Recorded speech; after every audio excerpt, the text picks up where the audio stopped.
পবিত্র ঈদ উল আজহা উপলক্ষে অসহায় ও দুস্থ মানুষের মাঝে কোরবানির মাংস বিতরণ করা হয়েছে। দেশনায়ক তারেক রহমানের আদর্শে, স্বরাষ্ট্রমন্ত্রী সালাহউদ্দিন আহমেদের নির্দেশনায় এবং জেলা পরিষদের প্রশাসক এটিএম নুরুল বশর চৌধুরীর সহযোগিতায় এই মানবিক কার্যক্রম পরিচালিত হয়।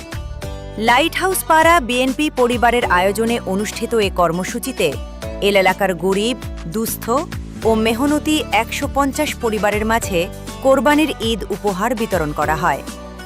এতে স্থানীয় নেতাকর্মী ও স্বেচ্ছাসেবকরা স্বতঃস্ফূর্তভাবে অংশগ্রহণ করেন।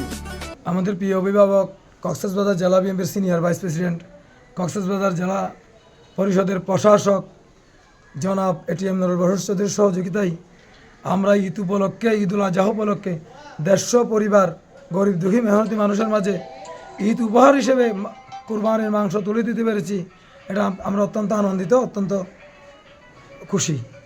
সেজন্য আমরা এই আনন্দ সবার মাঝে ভাগ করে দেওয়ার জন্য